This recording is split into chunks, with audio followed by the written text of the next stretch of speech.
마태복음 13장을 통해서 하나님 나라의 7가지 비유를 생각했습니다. 지난 시간에는 예수님께서 고향에서도 배척당하신 것을 우리가 좀 생각했습니다. 오늘 우리가 헤롯 왕, 정확하게 말하면 헤롯 안디바라고 하는 왕에 대해서 좀 살펴보려고 합니다. 얼핏 보면 우리 성경에도 제목을 그렇게 달아놨지 않습니까? 세리와의 죽음이다 이렇게 제목을 달아놨습니다만은 그러나 깊이 묵상하면 헤롯 왕을 행하신 하나님의 은혜 이걸 우리가 볼 수가 있습니다. 헤롯 안디바는 헤롯 대제의 네 아들 중에 한 아들입니다. 이 분봉이란 말은요, 테트라 아르케 4분의 1을 다스릴 왕이라 그 말입니다. 네 아들이 한 나라를 나누어서 이렇게 다스립니까? 그죠? 4분의 1을 다스리는 그 왕. 갈릴리 지방과 베리아 지방을 주로 다스렸는데 이스라엘의 북쪽, 그 다음에 요단 동편 쪽 다스렸습니다. 뭐 정치는 잘했습니다만은요, 도덕적으로 문제가 많은 사람입니다. 왜냐하면 그는 동생, 이복 동생입니다만은 빌립의 아내를 빼앗았어. 자기 아내를 취하서 멀쩡한 아내를 버리고 말입니다. 근데 참 감사한 것은 하나님께서 그런 그에게 아주 위대한 선지자 세례 요한을 붙여주셔서 그에게 계속해서 말씀하게 된 것입니다. 그대가 하는 일이 옳지 않다. 여러분, 이것은 은혜 중의 은혜입니다. 누가 왕에게 함부로 말할 수 있는 사람이 있습니까? 그러니까 아주 위대한 선자를 보내어서 그에게 계속 말씀하게 하실까. 참 은혜 중의 은혜인 것입니다. 그럼에도 불구하고 헤롯은요, 끝까지 회개하지를 못했어요. 회개할 기회를 주셨음에도 불구하고 회개하지 않으니까 하나님께서 벌로서 은혜를 거두고하신 것을 볼 수가 있습니다. 은혜를 베푸지 않았단 말이에요. 더 이상 하나님이 말씀하지 않았단 말인 것입니다. 우리도 감정이 상하고 기분이 나쁘면 말합니까? 안 합니까? 안 하잖아요. 그죠? 바로 똑같이 하나님께서 말씀하지 않으신 것이 그에게 주신 버린 것을 우리가 볼 수가 있습니다. 여러분, 은혜가 무엇이냐? 은혜는 간섭입니다. 우리의 삶 가운데 하나님이 간섭하시는 것이요, 은혜인 줄로 믿습니다. 내가 주일 성수를 잘 못하고, 내가 11조를 잘 못하고, 내가 믿는 사람인지부터 진리를 모르면 모르겠거니와 알면서도 말입니다. 하나님의 법에서 쫓겨나 이런저런 죄가 있음에도 불구하고 끊으려고 해도 잘 끊지 못하는데, 설교를 통해서나 방송 매체를 통해서나 친구나 동료나 주변 사람들을 통해서, 환경을 통해서 지적해 주신다면 그것이 뭐라고요? 은혜다. 한번 더 합시다. 간섭이 은혜입니다.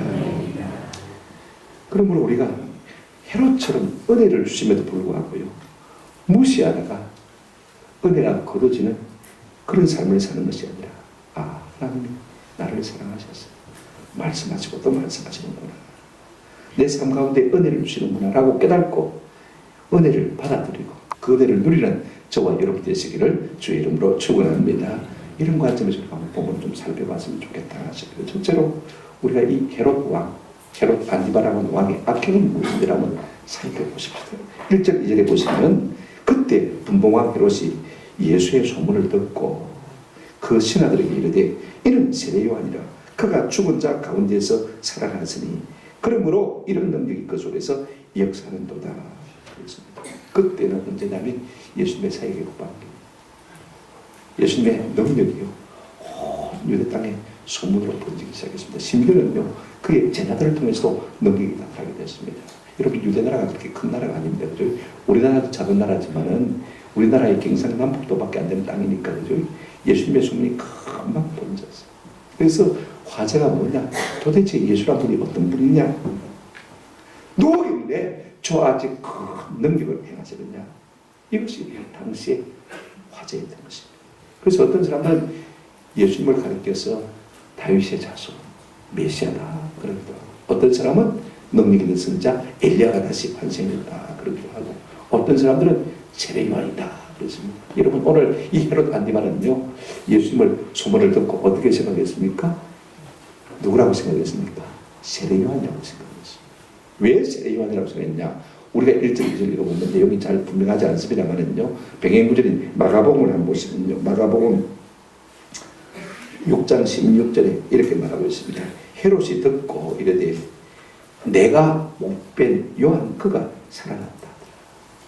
내가 틀림없이 목베어 죽였는데 그가 다시 살아나서 바로 예수가 되었다. 지금 그렇게 생각하고 있는 거예요.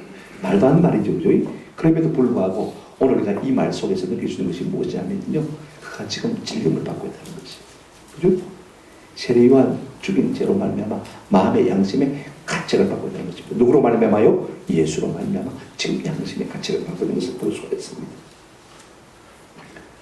이제 우리가 그가 행한 악행이 무엇인지 두 가지로 한번 생각해 보십시오. 첫째는요, 헤롯의 악행이 뭐냐면 이복 동생인 빌립의 아내를 취한 것입니다.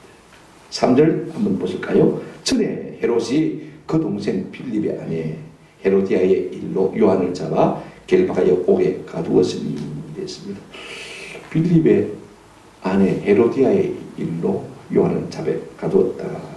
조금 이해가 빨리 안 되죠, 그죠? 조금 제가 설명을 해드리려고 합니다. 그 당시에는 로마 지배하에 있었기 때문에 말입니다. 분봉왕이라도 로마 황제 책봉을 받고, 그래서 이제 이 헤롯 안디바하고 그의 이복 동생 빌립의 아내께 두 부부가 말입니다. 지금 로마를 이행하고 있습니다. 한 5개월 정도 걸리는 비행인데 말입니다. 가는 길에 이 헤롯 안디파하고 이복 동생 빌립의 아내하고 눈이 잘 맞아버린 거예요. 서로 막 걸렸던 것 같아요. 그러니까 헤로디아가 뭐라고 말했냐면요. 당신이 이혼하지 않으면 나도 당신하고 살 수가 없다. 지금 헤롯의 아내는 누구냐면 저 아라비아 나바티안 왕국의 공주거든요. 그죠? 아무 이유 없이 이제 공주를 갖다가 버리고요. 이혼을 하고 이 빌립의 아내 헤로디아를 자기 아내로 데려왔어요. 여러분 이것이 하나님 앞에 악인 것을 볼 수가 있어요. 그래서 세례 요한이 뭐라고 했습니까? 당신이 그 여자를 취한 것이 옳지 않다. 저는 이 말이요 헤롯 왕을 향한 하나님의 은혜라고 생각합니다. 여러분 누가 왕에게 이 말을 하겠습니까? 그죠? 한번 생각해 보십시오. 누구도 그 당시에 왕이 그런 말을 할 수가 없어요. 가장 강력한 선자인 세례 요한을 보낸 하나님께서 이 말씀을 하게 하신 거예요. 그런가 하면 헤롯의 두 번째 악행은 뭐냐면요. 자기에게 옳은 말을 하는 이 세례 요한을 갖다가 오게 가지고 나중에는 죽여버린 것을 볼 수가 있습니다. 자꾸 듣기 싫은 말 하니까요. 한두 번이지, 그죠? 좋은 소리도. 근데 듣기 싫은 말을 계속 하니까 그냥 막 마음에 어쩔 수 없는 울분을 가지고 그를 오게 가는 것을 볼 수가 있습니다.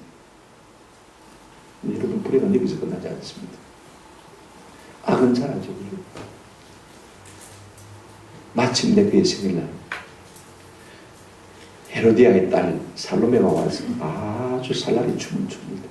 배꼽춤이죠, 그죠? 야시시한 옷을 입고 나가지고 관동춤을 춤을 추니까 이 헤로드 왕이 뿅 가버렸어요. 너무 흥분이 돼가지고 뭐라 했냐면요. 그 딸에게 무엇인지 내게 구하라. 나라의 절반이라도 주겠다. 자기도 분봉왕이면서 말입니다. 허풍을 좀 주겠어요. 그랬더니 이 아이가 말입니다. 자기 엄마한테 쫓아가가지고 어떻게 할까요? 물었더니 참 엄마 같아요. 이 세례 같은 얘기입니다. 세례 요한의 머리를 구해라. 여기서 구해라. 그래서 세례 요한의 목을 날려버리는 것을 볼 수가 있습니다. 딸아이의 춤값으로요. 누구의 목숨을요? 세례 요한의 목숨을 날려버리는 것을 볼 수가 있습니다. 이것이 이 헤롯 왕이 하나님 앞에서 행한 악행인 것을 볼 수가 있습니다. 대충정하고 두 번째 우리가 중요한 것은 이것입니다. 하나님이 세례 요한을 통해서 헤롯에게 베푸신 것이 무엇이냐? 답은 은혜죠. 그죠? 이제 하나님께서 세례 요한을 통해서 헤롯 왕에게 베푸신 은혜를 좀 한번 생각해 보십시오. 하나님께서 이 헤롯 왕에게 세례 요한을 붙여주신 것은요, 은혜 중에 은혜예요. 그 광야에서 기도하고 광야에서 외치는 사람 아닙니까? 한 번도 왕궁을 떠나던 적이 없는 그런 사람입니다. 광야에서 말씀을 외쳐도 워낙 영향력이 있으니까 말입니다. 사람들이 다 광야로 나와서 그 말씀을 듣고 회개하고 세례를 받고 예수를 믿었습니다. 세상과 타협하지 않는, 세상을 모르는 깨끗한 사람입니다. 여러분, 그런 선자를 헤롯에게 하나님께서 붙이신 것은요, 은혜 중에 은혜인 것입니다. 특별히 우리가 두 가지로 생각해 볼 수 있는데 뭐냐면요, 오늘 본문을 보시면 이런 말씀이 있습니다. 하나님의 은혜가 뭐냐? 세례 요한으로 하여금 계속해서 헤롯 왕의 죄를 지적하게 한 것입니다. 4절을 보실까요? 이는 요한이 헤롯에게 말하되 당신이 그 여자를 차지한 것이 옳지 않다 하였습니다. 그랬습니다. 이게 말하되 라는 말은요, 위안료 과거사. 무슨 말이냐면 한 번 말하고 끝나는 것이 아닙니다. 계속해서 따라다니면서 쫓아다니는 것입니다. 당신이 그 여자를 취한 것이 옳지 않다는 말입니다. 여러분, 누군가가 내 죄를 자꾸 지적하면요, 누가 좋을 사람이 있겠습니까? 그러나 이것이야말로 헤롯에게 베푸신 하나님은 뭐라고요? 은혜인 것입니다. 죄를 깨닫게 하고 죄를 생각하게 하고 돌이킬 때까지 계속 말하게 하십니다. 은혜는 두 가지입니다. 내가 구원받은 것. 한번 생각해 보십시오. 이대로 살다가는 지옥 갈 수밖에 없습니다. 그럼 우리가 감정을 들었잖아요. 다들 이렇게 되죠. 곧 에스더 선교사님 같은 경우도 마찬가지고, 또 저 누굽니까? 멕시코 선교하시는 분도 마찬가지고. 그대로 되면 죽을 수밖에 없는 사람입니다. 그런데 찾아오셔서 만나주시고 말씀해 주시고 믿었고 은혜 되게 하신 것, 이것이 큰 은혜인 줄로 믿습니다. 그런가 하면 두 번째 은혜가 뭐냐면요, 하루에도 수없이 내 삶을 간섭해 주시는 것입니다. 어떤 때는 음성을 들려주시기도 하고 꿈과 환경과 사람들을 통해서 계속해서 말씀해 주시는 것, 이것이 은혜입니다. 하나님은요, 우리 은혜 주시기 원하신 것을 볼 수가 있습니다. 여러분 집에 들어가시는 이사야 30장 18절 19절 말씀 한번 가서 읽어보시기 바랍니다. 뭐 20절 21절까지 계속해서 생각해 보습니다만, 우리 하나님은 우리에게 은혜 주시기 위해서 하신다고요? 기다리십니다. 뿐만 아니라 20절에 보게 되어지면요, 부르짖는 자에게 은혜를 주시는 분이라고 말씀하고 있는 것을 볼 수가 있습니다. 하나님은 우리에게 은혜 주시기를 얼마나 기뻐하는지 모릅니다. 은혜 주시기를 기다릴 뿐 아니라 부르짖는 자에게 뭘 주신다고요? 은혜를 주시는 것을 볼 수가 있습니다. 내가 부르짖고 또 다른 사람을 위해서 부르짖으면요, 하나님이 반드시 은혜를 주시는 것입니다. 그 다음에 하나님께서 은혜가 무엇인지를 말씀해 주고 있어요. 이사야 30장 20절 21절 한번 여러분 보시기 바랍니다. 글자가 좀 작아 보이네요. 제가 읽어드리겠습니다. 주께서 너희에게 환난의 뜻과 고생의 물을 주시나.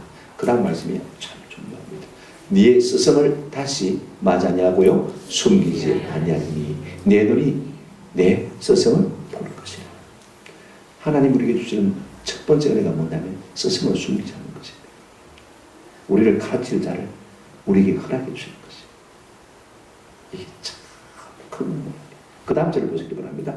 너희가 오른쪽으로 치우치든지 왼쪽으로 치우치든지 내 뒤에서 말소리가 내 귀에 들려 이르기를 이것이 바른 길이니 너희는 이리로 가라 할 것입니다. 은혜가 무엇이냐? 우리가 어느 쪽을 갈지 방황할 때마다 하나님께서 우리에게 사람을 보내서 뭐라고 말씀하시는 것입니까? 이 길로 가라. 이 길이 뭐다? 바른 길이다. 정도다. 계속해서 말씀해 주신 거죠. 이게 은혜 중에 은혜가 뭐냐? 우리에게 말씀을 가르칠 스승을 숨기지 아니하시고 말입니다. 순간순간 우리가 무엇을 어떻게 듣게 할지를 말씀해 주시는 것이 뭐라고요? 은혜인 것을 우리가 볼 수가 있습니다. 여러분 세례요한 보십시오. 헤롯을 보십시오. 지금 이 헤롯 왕에게 아무도 말하지 않고 가만 내버려둬요. 누가 말할 사람 없습니다. 시비할 사람 없습니다. 그런데도 불구하고 하나님께서 세례요한을 보내어서 그에게 뭐하게 하셨습니까? 말씀하게 하신 것. 이것이 세례요한을 향한 하나님의 특별한 은혜인 것입니다. 그런가 하면 또 은혜가 뭐냐? 헤롯 왕은요, 세례요한을 계속해서 죽이고 싶어 했지만은 죽이지 못하도록 하신 것을 볼 수가 있습니다. 이것도 은혜입니다. 내가 악 가운데 빠지지 않도록 하나님께서 공부하시고 마셨다고요? 붙들어 주신 것을 볼 수가 있습니다. 자, 여러분 5절 보시기 바랍니다. 헤롯이 요한을 죽이려 하되 무리가 그를 선자로 여김으로 그들을 두려워하더니 그랬습니다. 이렇게 죽이려 하되라는 동사가 현재 완료입니다. 현재 완료가 아니고 현재 진행이 현재 분사입니다. 이 헤롯 왕의 마음속에는 자꾸 죄를 지적하는 세례요한을 죽이고 싶은 마음이 하루에도 수십 번씩 일어나는 것입니다. 그런데 왜 못 죽였느냐? 모든 이스라엘 사람들이 이 세례요한을 누구로 생각합니까? 선지자로 생각합니다. 하나님이 보낸 사람으로 생각합니다. 만약에 죽였다면 어떻게 할까요? 이 세례요한을 따르는 팬들이 말입니다. 들고 일어나면 민중 난이 일어나게 되죠. 이 소문이 로마에 들리면 자기의 분봉한 기치까지 위태로운 것입니다. 그러니까 자기 자리, 자기 세를 위해서도 그렇게 할 수가 없었던 거죠. 더 놀라운 것은요, 우리가 같은 병행구절인 마가복음 6장 20절을 보면 이렇게 말하고 있는 것을 볼 수가 있습니다. 마가복음 6장 20절 헤롯이 요한을 어렵고 거룩한 사람으로 알고 두려워하며 보호하며 또 그의 말을 들을 때 한번 합니다. 크게 번민하면서도 달갑게 들음이라. 자꾸 악저 헤로디아가 말입니다. 자기도 여자니까 괴롭잖아요. 그죠? 그러니까 빨리 저걸 죽여버립니다. 날마다 좋아집니다. 그럼에도 불구하고 그 마음속에 어떤 마음이 있었냐면요, 그를 어렵고 경건한 사람으로 알고 번민하면서 고민하면서도 이걸 어떻게 되냐 고민하면서도 그 세례요한의 말을 어떻게 받았다고요? 달갑게 받았다. 달게 받았다. 그렇게 말하고 있는 것을 볼 수가 있습니다. 사실 누구보다도요, 이 세례요한을 죽이고 다른 사람은 그의 아내 헤로디아입니다. 마가복음 10장 6장 19절에 보시면 헤로디아가 요한을 원수로 여겨 죽이고자 했을 때 하지 못한 것은 요한이 그를 경건하고 어려운 사람으로 여겼어 말입니다. 그 말을 달리 여기기 때문에 죽이지 못한 것입니다. 남편에게 아무리 죽이자고 쪼아대도요 남편이 꿈쩍다는 것입니다. 놔둬라. 내가 알아서 가르치자. 그죠? 그래서 못 죽인 거. 여러분 이것도 어렵니다. 내가 힘이 있으니까 얼마든지 죽일 수 있죠. 그죠? 그러나 죽일 수 있도록 하신 것이 무엇입니까? 하나님의 은혜인 것을 볼 수가 있습니다. 왜요? 계속해서 범인하면서도 그 마음이 그 말을 다르게 받아요. 여러분 뭐든지 우리가 남의 고민을 다르게 받으면 우리가 약이 되어지지 않습니까? 그러므로 우리 속에는요 항상 이런 갈등이 있어요. 범민하면서도 다르게 받고 다르게 받으면서도 뭐하고요? 범민하고 죽이고 싶으면서도 그러면 안 되지. 그죠? 그런 마음이 있지 않습니까? 우리 속에 갈라디아서 5장 16절 17절 말씀대로 두 소욕이 싸우고 있습니다. 하나는 성령의 소욕이고 하나는 육의 소욕입니다. 그죠? 우리 옛사람이 자꾸 성령의 소욕을 이기려고 합니다. 그리고 성령의 소욕이 따라 행하는 것을 갖다가 방해하는 것을 볼 수가 있습니다. 상대가 하고 싶은 것을 못하게 하는 것을 볼 수가 있어요. 옛날에 우리 학습지 광고에 그런 광고가 있었어요. 공부를 따르자니 재미가 울고 재미를 따르자니 공부가 온다. 공부하고 있으면 나가 놀고 싶죠. 나가 놀면 또 공부가 걱정됩니다. 그죠? 이러지도 못하고 저러지도 못하고 두 마음이 항상 우리 속에 싸우고 있습니다. 그의 본성은 죽이고 싶어. 그런데 하나님의 성령은 내 사랑입니다. 자꾸 감동을 줄 거예요. 두 마음이 이 헤롯의 마음속에 끝까지 싸우고 있는 것을 볼 수가 있습니다. 근데 결과가 어떻게 되느냐. 여러분 헤롯의 반응이 어떤지를 좀 살펴보세요. 두 가지입니다. 그는 말씀을 듣고도 돌이켰습니까? 안 돌이켰습니까? 돌이키지를 못했죠. 달게 받으면서. 그죠? 그렇다면 돌이켜야 되는데 우리가 도리어 말씀을 전한 자를 옥에 쳐넣어버린 것을 볼 수가 있어요. 자꾸 지적하니까 그게 싫어서 옥에 가는 것입니다. 여러분 누가 내 죄를 지적하면 그가 바뀌어야 됩니까? 내가 바뀌어야 됩니까? 내가 바뀌어야 됩니다. 그런데 지금 새 요한은 그 말씀을 듣고도 돌이키지 못한 것을 볼 수가 있습니다. 이것이 헤롯이 하나님의 은혜에 대한 보인 반응입니다. 그런 다음에 두 번째로 어떤 것이냐면요. 헤롯에게서 이 상황에서 없는 것이 있습니다. 약한 것이 있어요. 뭐냐? 한번 들어봅시다. 결단이 없었습니다. 결단이 없었어요. 우리가 말씀을 들을 때 결단하지 않으면요. 그걸로 끝날 것 같으면 그렇지 않습니다. 전도서 5장 1절 2절에 보면 너는 하나님의 집에 들어갈 때 내 발을 삼가르치다. 가까이 하여 말씀을 듣는 것이 우매자의 재물 드리는 것보다 나으니 그들은 악을 행하면서도 깨달지 못합니다. 내가 주일 예배 왔다, 봉사한다, 헌금 드렸다. 이게 중요한 게 아닙니다. 하나님 우리에게 진짜로 원하시는 것이 뭐냐면 가까이 하여 뭐 듣는 건요? 주의 말씀을 듣는 것. 말씀을 듣고 바르게 반응하는 것, 결단하는 것, 이거 원하시는 것을 볼 수가 있어요. 우리가 말씀을 듣지 않으면요 하나님의 손에 쥐어터지면서도 무엇 때문에 내가 쥐어터진지를 모르는 거예요. 잠언 4장 19절에 보면 악인의 길은 어둠 같아서 그가 걸려 넘어져도 그것이 무엇인지 깨달지 못합니다. 말씀이 없으면요 우리가 하나님 앞에 매를 받고 있으면서도 뭐 때문에 매를 받고 있는지 쫓아도 모르는 것입니다. 그러니 돌이킬 수 있습니까? 없습니까? 못 돌이킬 거예요. 내가 말씀을 들어야 깨달아요. 알아야 내가 이 죄악 때문에 이것 때문에 하나님께서 나를 기뻐하지 않는구나. 나를 칭찬하고 계시는구나. 깨달아야 되는 것입니다. 우리 속에 말씀이 있다고 해서 죄를 안 짓는 것이 아닙니다. 우리가 약하기 때문에 죄를 채울 수 있습니다. 그러나 말씀이 있으면 어떻습니까? 자꾸 말씀이 그 죄를 생각나게 하고 그 죄를 버리게 하고 결단하게 하고 서운하게 만드는 것을 볼 수가 있습니다. 이것이 말씀이 저를 유익한 것입니다. 오늘 우리 하나님의 말씀이 우리 가운데 들려올 때 우리가 좀 이렇게 깨닫고 돌이키고 결단하고 서운한 하나님 앞에 바로 살 수 있는 은혜가 있기를 주의 이름으로 축원합니다. 지금 이 헤롯 왕에게 부족한 것이 무엇입니까? 분명히 말씀을 받을 때 범민하면서도 어떻게 받습니까? 달게 받고 있습니다. 세례 요한은 계속해서 이 감옥에 갇히기 전에도 말했고 또 감옥에 갇혀서도 말하고 있습니다. 그러니까 한편으로는 좀 죽이고 싶어요. 한편으로는 달게 받습니다. 중에 뭐가 없습니까? 결단이 없습니다. 이것이 세례요한의 결점이고요. 약점입니다. 오늘 우리 현대를 사는 우리 모두의 약점이기도 한 것입니다. 아는 것은 많은데 행함이 있습니까? 없습니까? 없습니다. 교회 가서 설교는 듣기는 들어요. 근데 뭐가 안 합니까? 결단하는 것을 볼 수가 있습니다. 왜 결단하지 않느냐? 이 상황을 이 상태로 그대로 내 의지로 유지할 수 있다고 생각하기 때문에 결단하지 않는 것입니다. 비록 아무리 헤로디아가 나를 긁어서 세례요한을 죽이고자 해도 내가 안 돼 그러면 안 죽일 수 있고, 그죠? 그 다음에 내가 아무리 세례요한을 미워도 내가 스스로 탈괴받고, 그죠? 내가 참으면 되지. 자기 의지를 자기 마음대로 할 수 있을 줄로 생각했어. 우리가 속지 말아야 될 것이 있습니다. 뭐냐면요, 하나님의 은혜의 때가 무한정 계속되는 것은 결단관이라는 것입니다. 사도 바울은 고린도후서 6장 1절 2절을 통해서 뭐라고 말했습니까?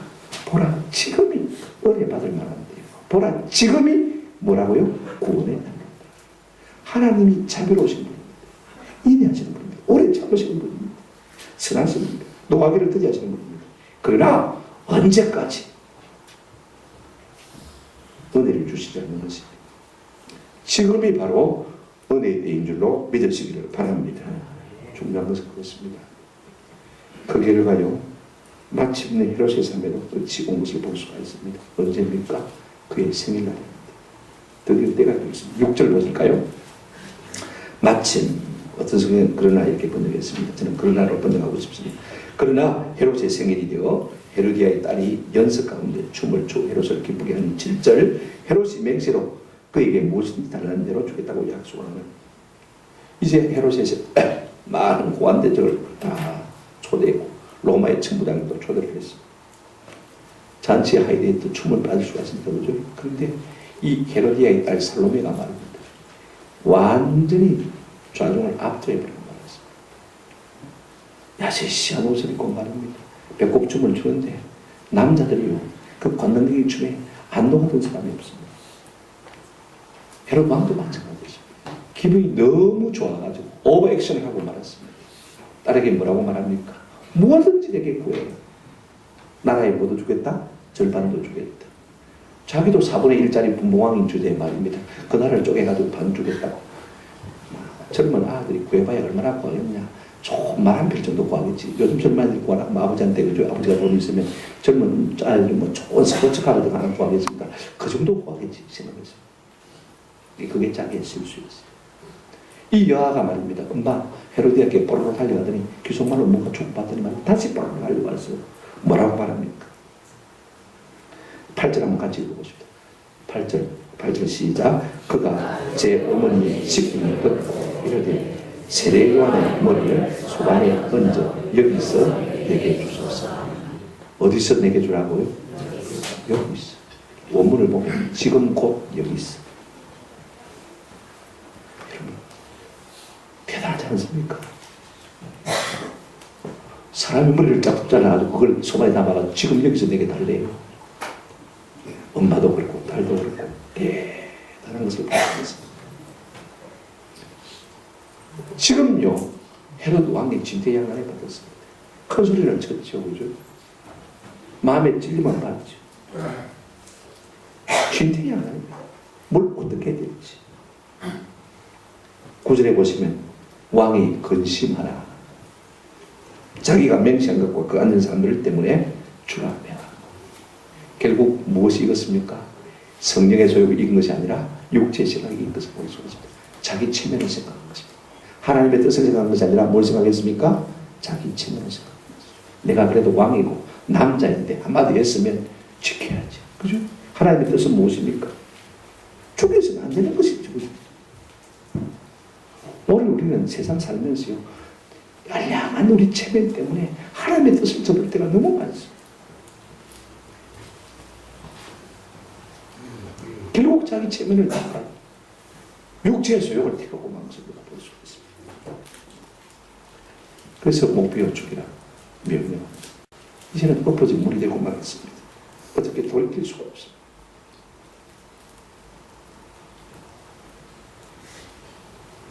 이 일로 어떤 결과가 일어났을까요? 우리가 세 번째 대목에 좀 풀어서 살펴보십니다. 이제 등장인물이 한 번 더 등장합니다. 예수님이 등장하죠. 그죠? 자, 보십시오. 그러면 예수님께서 이 헤로드 왕에게 보인 은혜가 뭐냐, 또 도전이 뭐냐, 심판이 뭐냐 좀 살펴보십시오. 12절 한번 보시기 바랍니다. 요한의 제자들이 와서 시체를 가져다가 장사하고 가서 누구의 아래 했습니까? 예수께 아래 했습니다. 왜 세례 요한의 제자들이 세례 요한의 죽음을 예수님께 보고했습니까? 당연하죠. 그에 앞선 스승이 죽임을 당해야 되니까 알려주는 것이 마땅하고, 그러나 알려주는 목적이 또 있을 것 같아요. 그죠? 뭐 때문에 알려주는 것입니까? 이 불의한 일을 누구밖에는 감당할 사람이 없습니까? 이제는 예수님밖에는 감당할 사람이 없습니다. 예수님 당신이 어떻게 해달라는 것입니다. 그죠? 생각해 보십시오. 그래서 예수님께 이 사실을 아는 것을 볼 수가 있습니다. 근데 여러분 오늘 본문을 보시면요, 예수님께서 이 보고를 듣고도 가타부터 말이 없습니다. 그 다음 우리가 다음 주에 생각해 보겠습니다만은요, 오히려 예수님께서 배를 타고 건너편 빈들로 가셔서 많은 사람들 앞에서 말씀을 가르치고 몇 대를 고치시고 보리 5개와 물고기 2마리를 가지고 5,000명을 먹이신 이전에 하신 것을 볼 수가 있습니다. 전혀 안중에 없이 엉뚱한 일을 하고 계신 것을 볼 수가 있습니다. 본문은 이것으로 끝나버립니다. 백행구절이 마가복음도 또 마찬가지입니다. 마가복음 오늘 본문 13절에 보시면 이렇게 말하고 있습니다. 예수께서 들으시고 배를 타고 어떻게 했다고요? 떠나서 따로 빈들에 가시니 배를 타고 떠나버렸어요. 굉장히 섭섭합니다. 그죠? 제가 세례 요한의 제자들 입장에서 볼 때는 저도 그래요. 예수님이 무슨 한 말씀 하셔야지. 그죠? 그렇지 않습니까? 근데 아무도 안 하신 것이 아닙니다. 우리가 가만히 다시 한번 보십시오. 우리 예수님께서는요, 세례 요한에게 직접적으로 말씀하지 않았지만 헤롯 왕에게 두 가지를 하신 것을 볼 수가 있습니다. 한번 따라합시다. 하나는 은혜요, 하나는 심판입니다. 예수님 자신의 존재로 말미암았어요. 첫째는 예수님께서 이 세례 요한의 헤롯 왕의 마음에 찔림을 주신 것을 볼 수가 있습니다. 이것이 은혜입니다. 자, 보세요. 1절 2절 한번 다시 보시기 바랍니다. 그때 분봉한 헤롯이 누구의 소문을 듣고요? 예수의 소문을 듣고. 예수의 소문을 듣고 내가 죽인 사람이 바로 저 사람. 그가 환생했다. 그죠? 말도 안 되는 소리를 하고 있습니다. 왜? 양심의 찔리니까. 제가 뭘 말하려고 하냐면요, 지금 세례 요한은 예수로 말미암아, 지금 헤롯 왕은 예수로 말미암아, 세례 요한 예수 소식을 듣고 세례 요한 죽인 죄를 지금 마음에 찔리고 있습니까? 안 찔리고 있습니까? 찔리고 있습니다. 눌림을 받고 있는 것을 볼 수가 있어요. 하나님의 손이 나를 누르는 것이 은혜입니다. 맞습니까? 눌러야 뭐합니까? 토해내잖아요. 가만히 내버리면 토합니까? 안 토합니다. 우리가 눌림을 받아야, 죄책을 받아야, 양심의 가책을 받아야, 하나님께서 자꾸 양심의 가책을 주셔야 뭡니까? 토해내잖아요. 예수님은 자기 자신의 소문을 통해서 지금 이 헤롯 왕의 양심에 뭘 주고 있습니까? 가책을 주고 있는 것을 볼 수가 있습니다. 이것이 바로 죄를 토할 수 있는 은혜를 주신 것을 볼 수가 있습니다. 근데 여러분, 세례 요한이 끝까지 그걸 못했어요. 둘째로요, 심판이 뭐냐면 이 헤롯 왕이 이후로 예수님이 한번 보고 싶어 했어요. 간절히 보고 싶어 했어요. 끝까지 만나주지 않는 것을 볼 수가 있습니다. 오늘 본문에 보시면 백행구절 누가복음 9장 8절 9절에 보시면 이렇게 말하고 있습니다. 어떤 사람은 엘리야가 나타나고도 하며 어떤 사람은 예선자 한 사람이 다시 살아나고도 합니다. 그 다음에 9절 한번 같이 읽어보시겠지. 시작. 헤롯이 이르되 요한은 내가 못 배웠거늘 이제 이런 일이 들리니 이 사람은 누군가 하며 그를 보고자 하더라. 이렇게 보고자 하더라는 단어도요, 미완료 과거 한번 예수님 소문을 듣고 한번 봤으면 좋겠네 그런 게 아니고 계속해서 한번 합시다. 계속해서 보고 싶었다. 한 번 보고 싶은 거죠. 그 이후로부터 계속해서 예수님을 한번 만나봤으면 좋겠다. 예수님 만나주셨습니까? 안 만나주셨습니까? 안 만나주셨습니다. 여러분, 우리 예수님은 그런 분이 아닙니다. 자기를 찾는 자들에게 반드시 나타내 보이시는 분입니다. 대표적인 예가 무엇입니까? 사도 우리가 알잖아요. 그죠? 그가 키가 작고 예수님 주변에 사람들이 많이 오세니까 예수님을 만나보고자 하는데 만날 수가 없어요. 그래서 어떻게 했습니까? 길가에 가로수 위로 뽕나무 위로 올라가서 예수님을 멀찍이 쳐다보고 있는데 예수님께서 나무 밑으로 오시더니 이 삭개오를 불렀어요. 삭개오, 오늘 내가 내 집에 유하여야겠다. 만나주셨습니다. 이름도 모르는 사람인데 이름을 불러주시면서 만나주시도록 약속했어요. 우리 하나님은 온 땅을 두루 감찰하사 전심으로 자기를 하는 자들을 주님께서 발견하시고 뭐 하십니까? 은혜를 베푸시고 능력을 주시는 하나님이신 줄로 믿습니다.